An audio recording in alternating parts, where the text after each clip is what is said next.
Hey guys, what's up? We're here at the Aura repricer sign up page. My intention with this video is to do a complete tour of Aura. I'm going to be seeing this mostly for the first time.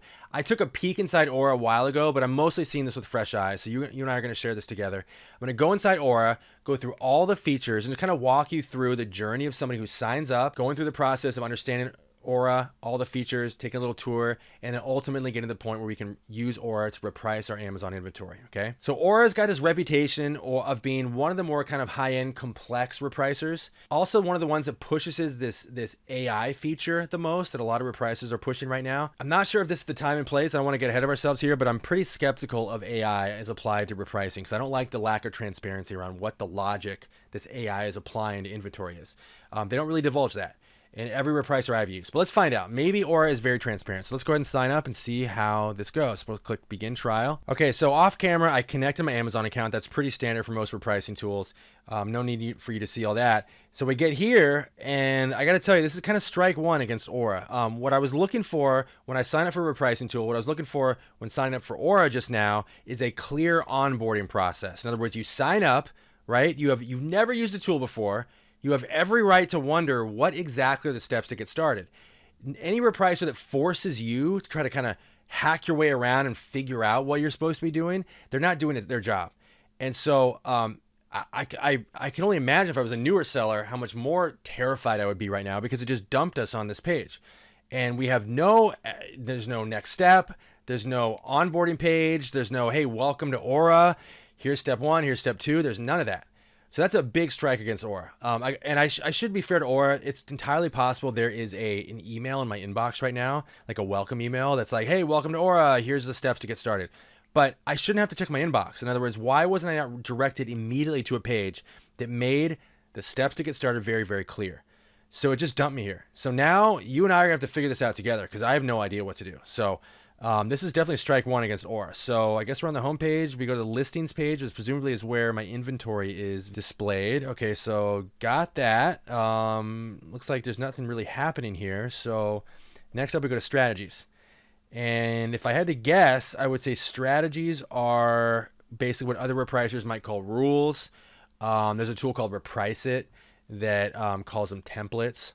So these are basically where you just set your Amazon pricing rules. Like basically just, hey, when these conditions apply, reprice my inventory this way. I'm assuming that's what this is. So let's click add a strategy and find out. Okay, so right off the top, you guys, the recommended quote strategy is what it's called. It's Maven AI. So I have a lot to say about this. I urgently, desperately, militantly feel that no Amazon seller should ever turn over their inventory to anything that is not 100% transparent as to exactly how it's repricing your inventory. All these this AI technology, at least when it comes to apply to Amazon repricing tools that I've experienced and I've ever looked at, they don't actually tell you what they're doing. They don't actually tell you how they're working. They just say, trust us, bro. It's the trust us, bro option that I think should be absolutely shunned by all Amazon sellers. So again, I don't want to jump to judgment here. I've already gone on a rant. We don't really know if there's a lack of transparency around their AI.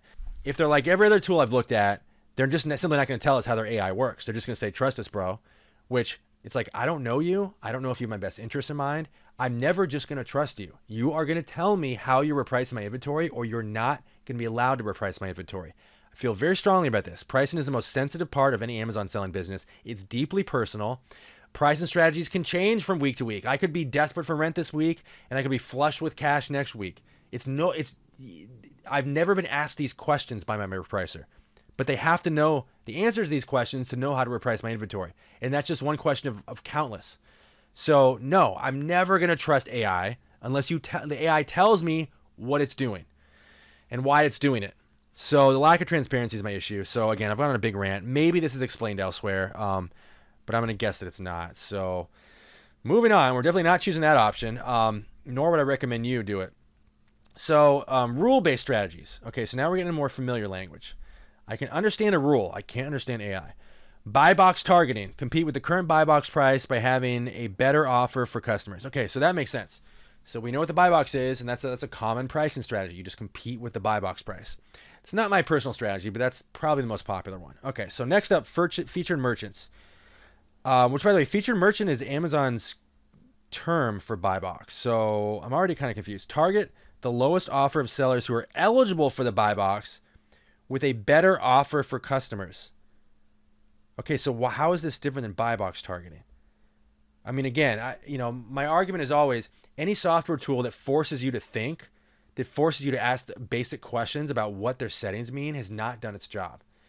So maybe I'm getting too aggressive for nothing, too early, and I'm rushing to judgment here. But like, why is there a buy box targeting rule or strategy and a featured merchant strategy, and the difference between those is not explained?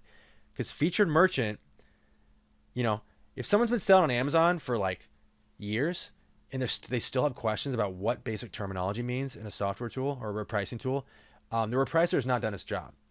So I understand if a repricer does not want to go through the process of educating a new seller.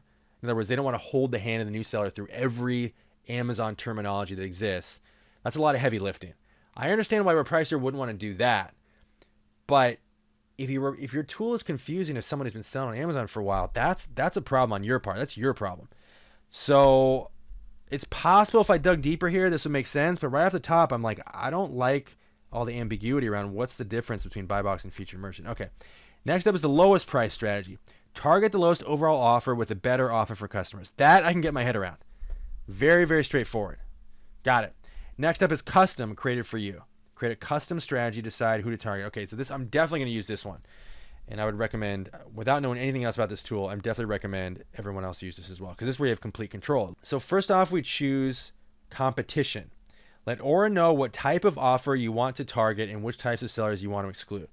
Okay, so I will say this. I was a little bit hard on Aura coming out of the gates here, but they are making things very clear. This is a more clear process than every other repricer I've used. I haven't gone through all of them, but every other repricer so far, and we're only on kind of page 1 here, but I like how it's like, hey, this is exactly what this page is for. I like that. So next up is competition type, and the options are lowest overall, lowest FBA, lowest fulfilled, lowest FBA, then merchant fulfilled, which I think means, I'm not sure what that means, only the buy box, or lowest FBA, then the buy box. The whole like this, then this thing is confusing, but maybe this will make sense in a second. Let's just go with lowest FBA to keep it simple. Only compete against featured sellers only. Don't really know what that means. Don't like that I have to wonder. Exclude Amazon as a competitor. Yes. Now, I'm hoping there's an option here coming up where I can price in relation to Amazon. In other words, what if I'm only competing with Amazon? What do I do then? Can I price 10% below Amazon? I'm hoping this is an option coming up, but so far, that's a question I have. Next up, exclude back-ordered sellers. Okay, I get that, so we'll keep that checked. Exclude sellers with a set feedback rating. So there's a little slider here. So if you want to exclude sellers from being competitive, just basically ignore them if their feedback rating is poor. I get that. I personally don't use that, but I understand why people think that's valuable. Exclude sellers with longer handling time. Okay, I get that. Your used items will compete against used and same or better, or just all used items. Okay. This makes sense. What I'm curious about is why there's no option to exclude acceptable condition. There should be a third option. In other words, compete against all used conditions except acceptable. That's missing. So I don't like that. A little bit weird. Let's continue. Pursuit. How to price against the competition. Next, tell Aura exactly how you want to compete against your target competition. If it should be priced differently, if the offer is FBA, much fulfilled, etc., and how to behave in certain situations. Okay, I like how clear that is. Okay, so how to price against the competition. Price below, above, or match. That's about as simple as it gets. I get that. Okay, so price below, and let's just say, and there's a percentage option. I like that. So let's say price 10% below lowest offer. Okay, all this is straightforward. I like it. Price differently against prime sellers. The amount or will adjust your price by when competing with prime sellers. So now I'm confused because remember on the last page, we said we're only competing with the lowest FBA price. So we already established we're only competing with FBA. So now we go over here. We go back. How do we get over there? All right, continue. We go over here to the next page, and it's asking us again how we want to relate to prime. And I don't understand. I thought we just covered this. Yeah, here. Why are we being asked? It says the amount or will adjust your price by when competing with prime sellers. But that's what this is. And what bothers me is not that there's not an answer. I'm sure we could figure out an answer, but like, why do I have to wonder? So now I'm kind of back to thinking Aura really isn't as simple as I thought. Why? I mean, again, you guys, if you think I'm being like, if I'm kind of henpecking or like being a stickler on the details, like the repricing is your most sensitive part of your Amazon business.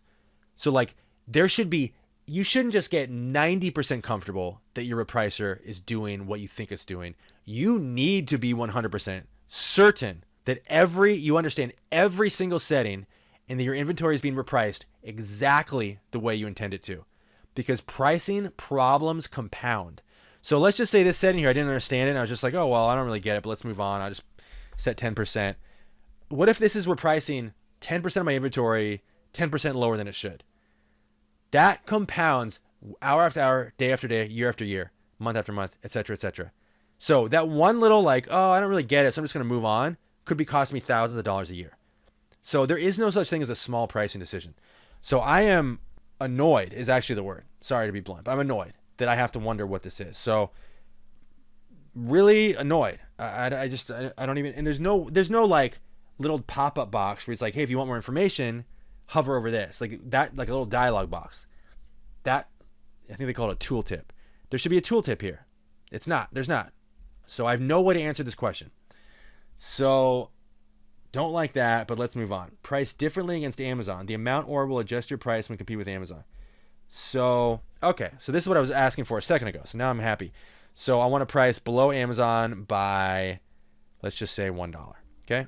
Pretty straightforward. I like that. Okay, cool. When there's no competition, set to minimum price. When there's no, okay, so I understand what no competition means. What is the minimum price it's referring to? That's not clear. What if I just wanted to price to $99 when there's no competing offers?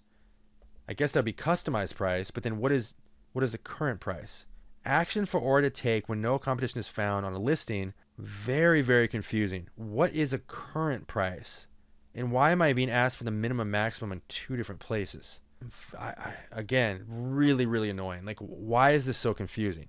And I can't let it go because I can't start repricing with Aura until I get an answer, but I don't know where to get an answer. There's no tooltip. There's no nothing. It's kind of ridiculous. Like, okay, I guess we just have to move on. I'm just saying do not reprice because it's just no. When the competition is below your minimum price, use the minimum price. Use the maximum price. Why would you? That doesn't make any sense. When the competition is below your minimum price, let's say you set a floor, which I don't even think we did yet. So why is it jumping a gun? Why is it jumping ahead? But okay, you set a minimum price and never price below $10. So I understand that. So when the competition is below your minimum price, so you got a competing offer for $6. Okay. Do not reprice. Use the minimum price. That makes sense. Ignore it. That makes sense. But use maximum price. Why would you then rebound all the way to the maximum price? I mean, I'm just going to use the minimum price. What's so funny to me, you guys, you got a lot of people, like these companies have a lot of money, and it's like they've never actually used their own tool. I mean, there must be a million people with the same questions I have, and they've just never, the people behind these tools just never take the time to understand their users. Okay. When the competition matches your minimum price, I have no idea. I've flip-flopped so many times with Aura so far, but like, this is weird. Ignore your competition. I get that. Do not reprice. I get that. Okay. I mean, again, all I can do here is just I don't know. Moving on. When your price reaches your minimum price, again, like this could not be more confusing. Like I'm literally trying to come up with like even a theory that would explain what the maximum price would have to do with your minimum price. And I can't even come up with I can't even stretch my brain to even think what a possible explanation would be. Weird. Okay, so how to price when you're out of stock? Just do nothing. Okay, I'm just like, I mean, it sounds kind of like childish, but like I'm just like actually annoyed. Like, why are you making me ask this many questions? So now I'm just annoyed. Maintenance. How to price when you've acquired the buy box.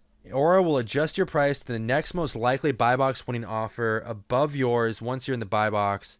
So that's cool. It basically will just raise your price. Once you have the buy box, it'll start raising your price, I guess.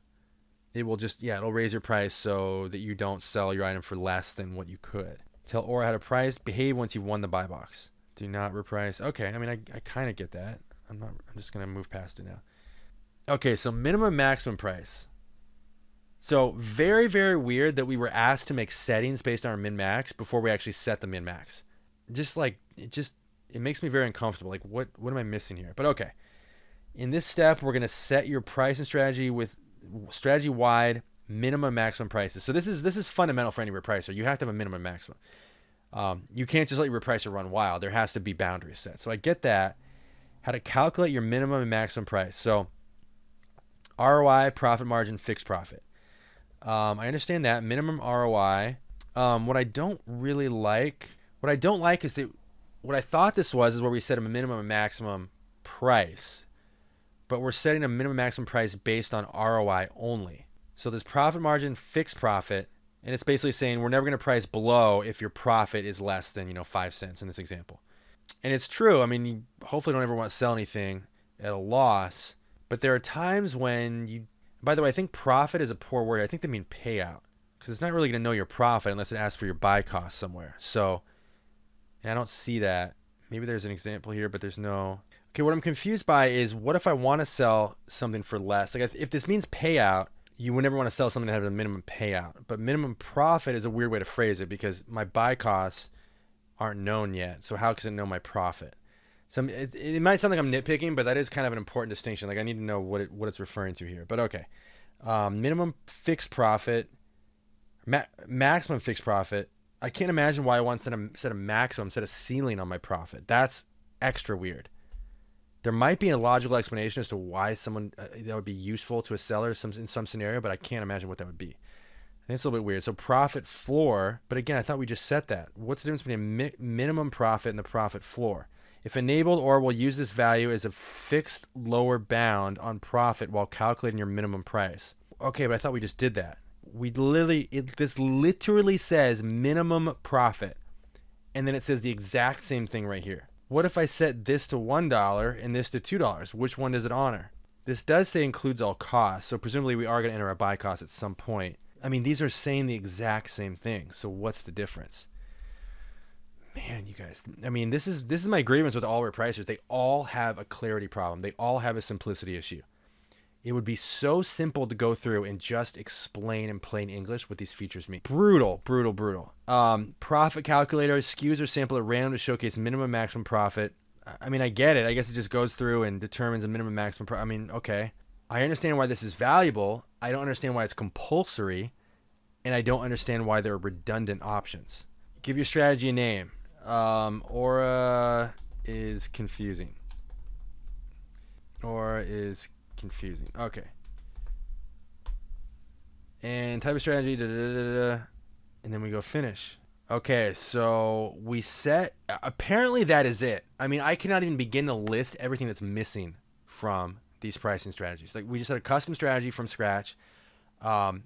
Nothing about sales rank. I mean, I'm just like, there's got to be more to this. So let's continue on. So the next tab is workflows. You haven't added any workflows yet. Workflows allow you to automate tasks on Aura. I thought that's what the whole point of a pricing strategy was. So welcome to the workflows feature. Before you begin, I recommend watching the following video. Okay, so I understand why they would want someone to watch a video. So let's allow you to put your listings on autopilot. Let's create one together.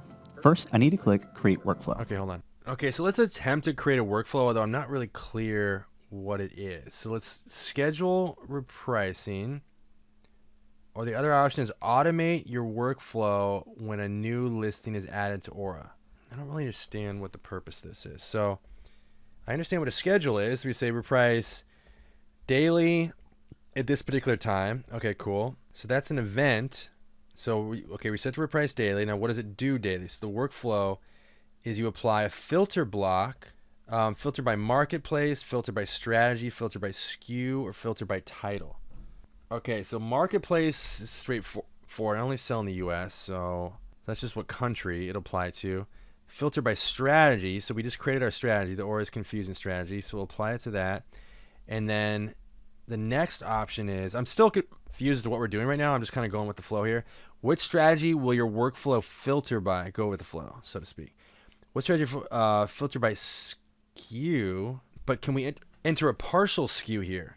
So let's say you want the strategy to only apply to a certain SKU, but what if I have a naming convention where there's certain text string and certain SKUs, and I want to apply it to all SKUs that have a certain text string? So that's weird. I mean, I obviously can't create a separate workflow for every single SKU in my inventory. So like, what is the point of this? Like, who would ever do that?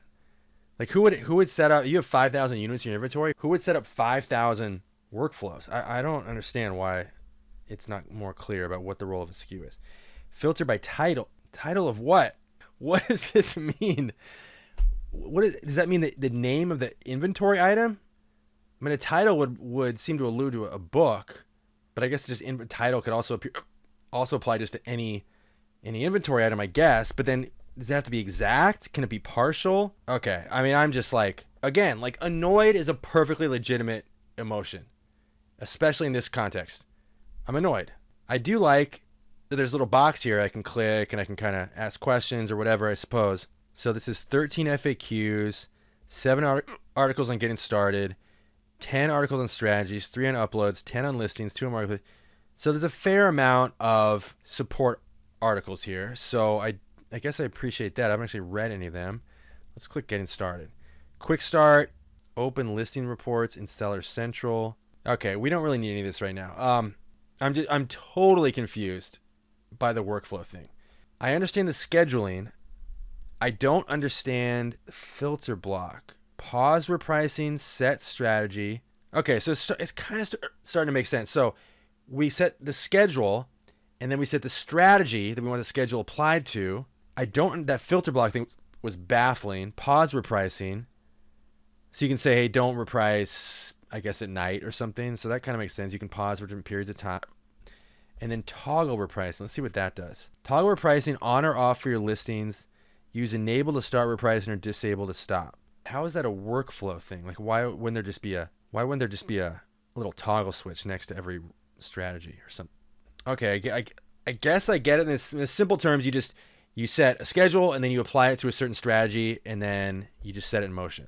I don't know why it need to be that complicated, but okay, I guess I kind of get it. Pricing activity. So I do like that it gives us an audit. Apparently what I'm seeing here is when we do reprice our inventory with Aura, it gives us an audit. So it says, hey, here's how the old price, and then here's what we changed it to. So that's cool. So you can kind of see all that. I like that. Uploads, I guess where you just upload files to kind of, I don't really know, automate certain stuff, I guess. Every repricer has this, and I'm still not really clear what role uploads has, but I understand it's valuable because everyone has it. And then marketplaces, which is what countries we're selling in. So you guys, I think that's it. We're pretty much done. I cannot tell you how many confusing aspects to Aura there are for me personally. Where do we enter our buy cost? Why is there no rules based on sales rank? Why did it not ask for sales rank anywhere as any criteria for the pricing strategies? Why are categories not included? Why can't you price books differently than toys? Makes no sense. Why are so many of the settings so confusing, not explained? There's a lot of this I don't understand, and it kind of reinforces my belief that repricing tools are basically commodities at this point. In other words, they're all basically the same. I didn't see anything to Aura that stands out at all. It was a little bit simpler than some of the tools, but still really complicated, and it's still missing some of the most fundamental repricing functions that every repricer should have that most of them don't, which again makes no sense. It still leans too heavily into AI without telling you what its AI is doing. I don't like that. Altogether, I really can't figure out why Aura is one of the top repricers. It makes no sense. I didn't see anything here that impressed me at all. I see a lot of stuff that made me concerned, that would make me not trust Aura, that made me not trust turn my inventory over to them.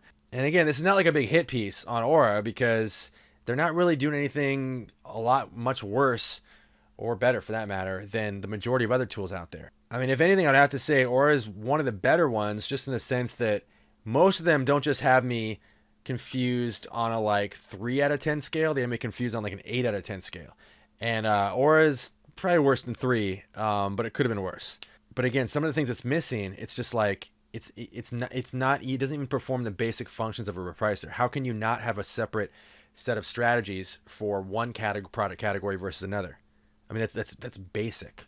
It's missing completely. How could you not include sales rank as a criteria in a pricing strategy? It's not even, I mean, it's so basic, it's just entry level. Totally missing. No mention of sales rank anywhere in Aura. And there's just a couple grievances among many. I mean, you can only price against the lowest offer. You can't compete against second or third. crazy. There's lots of stuff here that I'm just like, I can never imagine turning over my inventory to a tool like Aura. And again, Aura is not the worst. So anyway, I've made my point. Thank you guys for watching. Feel free to post in the comments if I missed something massive. I would love to admit I was wrong. And last thing I'll say, I did invent a repricing tool specifically to solve most of the problems that we saw in Aura and every other tool I've used. It's called NeuroPrice, and I built it to solve my own problem. And it's the only tool that has no blind spots, the only Amazon repricing tool that has no blind spots. You can price against the second and third lowest offer, no FBA blind spots. You can price by category. You can set different rules by category, different rules by sales rank. Basically everything I just mentioned, NeuroPrice solves. So if you're interested, check it out, neuroprice.io. There's also a link below this video. I'll put a link to the top as well. Thank you guys for watching, and I'll catch you in the next video.